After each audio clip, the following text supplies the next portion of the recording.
Welcome back to Brashenomics. Aubrey Cohen just joined us shortly, or just a few seconds ago, and, really talking about the real estate market as a whole and some of the interesting facts that are coming up, or this median house price and what's really going on, and is it this entire city, or is it fair to measure an entire city when it comes to real estate?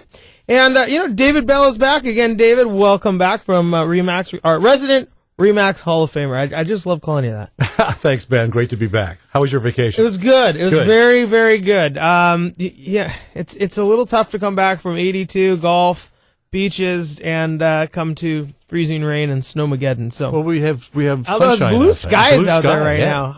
Maybe you think the golf course has think they cleared it? Oh, I think so. I don't think it got any snow, to be honest with you. I doubt it. I think the 2 inches of snow shuts down this entire city. That's true. Every time. That's true. David, Aubrey hit a little bit on the difference between, the median house prices, countywide, citywide, statewide. There's so many big numbers. The national media, we'll talk about national sales numbers. But there's also this thing you talked about, a sales mix. What do you mean by sales mix? Well, what I mean by that, Ben, is that, anybody that tries to analyze the real estate market has to use certain numbers, and they typically use median prices. And, the median price is the math it's, if there's 21 houses that have sold, it's the 10th house. So it's 10 houses right, and 10 houses over. So the median price is made up of what the sales mix is. So if more lower-end houses have sold than higher-end houses, then your median price comes down. That doesn't mean that the prices of higher-end houses or lower-end houses have actually come down.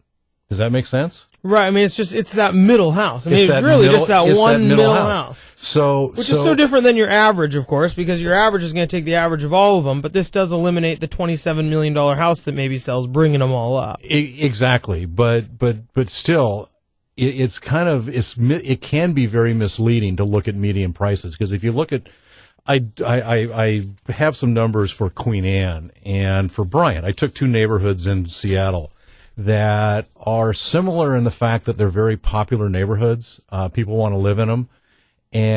But Bryant is half the size of Queen Anne, so the number of sales are a lot lower.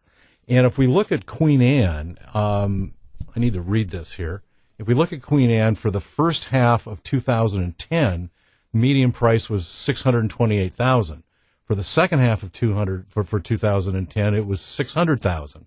So it went down. And for the first half of 2011, it was $594, almost $595. So it's still going down. And in the second half of 2011, it was $585. But if we go back, so it went down every month. Sure, I mean every quarter, half. Every half. But if we go back and we look at the average sold price, it was $703, $694 in the second half of 2010. And then $642 in the first half of 11, and then $764 in the second half of 11.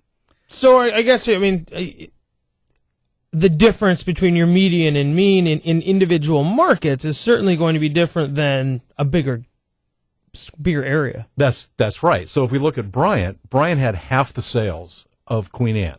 And Bryant's median price, I won't read all. Bryant's median price went from $507 to $492, back up to $463, and then back up to $498. So while it went down, it also went back up. But the reason it went back up is because of the sales mix. There just isn't enough. There aren't as many houses being sold. Would it be fair to also include in your sales mix? I guess I think of mix. I think of all the ingredients that are going into this. You're going to mix it up. I know you like to cook. Yeah. Probably mix some things in a bowl, in a pot, whatever. And you start kind of thinking, okay, well, you're going to add some really nice houses well taken care of. And then you're going to add some dumpy old houses that nobody took care of. Maybe they're foreclosures, that they ripped all the granite and the wires out to sell them. Maybe it's a nice looking condo. There really is this vast array of types of homes. Not like Craftsman, but whether it's the year or not, the how updated they are, or there's so many things that go into this sales mix that are actually physical attributes of a home. That's true. That's true. And like on Queen Anne, you have a price range on Queen Anne from, of today's prices, over $5 million for several homes, all the way down to $300,000 for other homes. In Bryant, it's quite different than that. You have a high of probably $1 million and a low of about $250,000. And what I've done for years and years and years is I've figured out absorption rates for many of the neighborhoods in Seattle.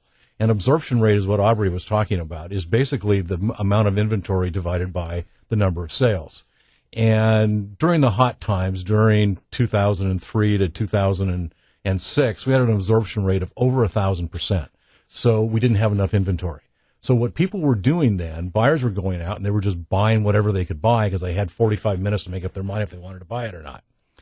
Real healthy way to go make a $500,000 choice. It wasn't. And those are the people that really got hurt because they ended up buying houses that weren't good houses, or they were on bad streets and bad locations. And that really hurts them then when the market turns around and it becomes more of a buyer's market, because then nobody wants to buy their house again. And those houses only sell during a white hot seller's market. And pardon me.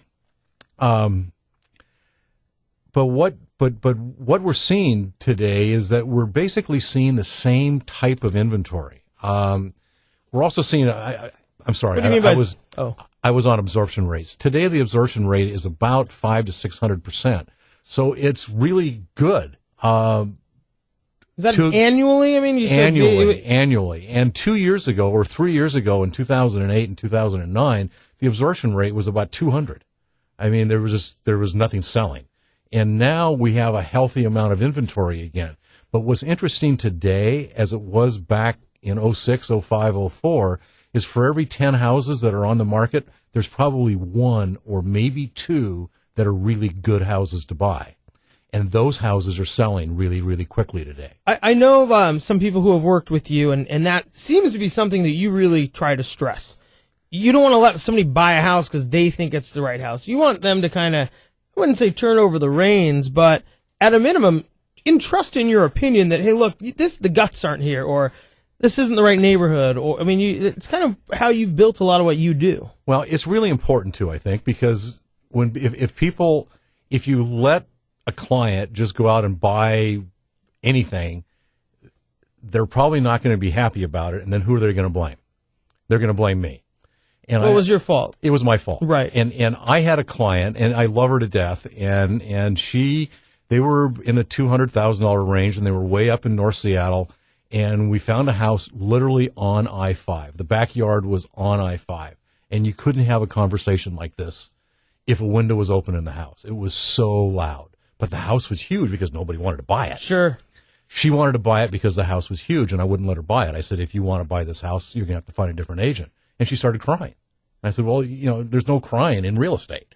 And she laughed about that, and we got through that. But that is so Anytime true. We can get a Tom Hanks reference on the show, yeah. we are doing good. Yeah. So it's really important that people do buy the right house. And there aren't a lot of great houses. Now, this is a little bit, and I think we've hit on this before, it's that emotional attachment to a home, but you still have to make the rational decisions. Yes, you really do. But what's happening today is that people, I think there's a lot of people out there, and that really want to buy houses. I think there are a lot more buyers out there than there are people willing to sell right now. I'm having a lot of my past clients that in the last just several months are just calling up and saying, gee, should we be buying a new house? Should we be moving up? Is this a time for us to do that? Interest rates are so low. I think on the last show, I had a figure on a $500,000 loan today at 3.85%, I think was the number we used, versus a 7.5% mortgage rate. A $500,000 loan, somebody has an additional $150,000 of buying power. So this is huge. Well, people tend to forget that the difference between 3% and 6% is actually, it's twice as much. It's not just a 3% increase. No, You're paying twice as much interest. Yeah. So So I'm seeing that happening, and based on and do you know what else is really interesting is talking about attitudes of buyers out there today. What I'm seeing today really was kind of remarkable. It really kind of surprised me when I ran these numbers. For the first half of 2010, 23% of the houses on Queen Anne that sold at asking or above.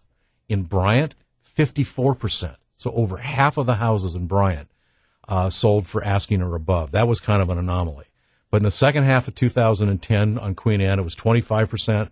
On the first half of 2011, it was almost 30%. And the second half of 2011, it was 27%. So what does that mean for buyers' attitudes? Buyers' attitudes are changing. They're not, 3 years ago, 4 years ago, people were freaked out. Houses are going to keep, prices are going to keep falling. I'm going to buy this and I'm going to lose my shirt on it. Now people are, I think, past that, or just starting to get past that. This is a remarkable number. I just was really kind of surprised to see that. Again, we're here with David Bell with RE/MAX. David, is this a local trend? I mean, do you think that Seattle is kind of leading the way in the housing market?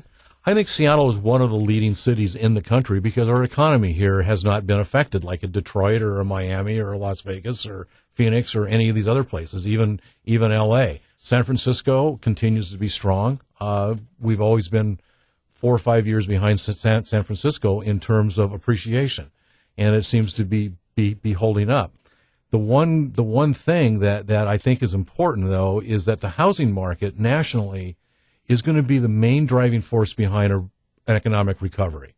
So I do think the government is going to concentrate on that, plus the fact that it's an election year coming up. We have to do something about that. What we have to be careful of, however, is that we don't become a Greece or a France or what Wall Street Journal just said that France's credit rating is being downgraded from a AAA to a AA plus. And Austria may be next and Europe may follow. We have to start getting our economic house together. Do you think that, again, we're here with David Bell. David, we have about a minute left before we have to go to break. You're talking about ratings and of Moody's and Fitch and things of that nature. When S&P downgraded the U.S., that really didn't have a major impact on the housing market here. That's because we are still number one. We are still the safest. We're the best of the worst right now, you can say. We're the safest country to invest in. People still believe in us. We're America. This is still the greatest place. So we have the strongest economy. But we have to stop spending money that we don't have. Well, I would challenge you and say we have a great economy, which maybe makes that a great place. Versus, but yeah, hey. I'll go with that. All right. In fact, I like that. Again, that's David Bell with RE/MAX Real Estate, our resident Hall of Famer. When we come back, Allie Lord is going to join us. Buying houses is a big deal. And interest rates, as David and I just talked about, mean a lot. So why aren't low interest rates maybe getting people off the fence to buy that next house? My name is Ben Brashen. You're listening to Brashenomics.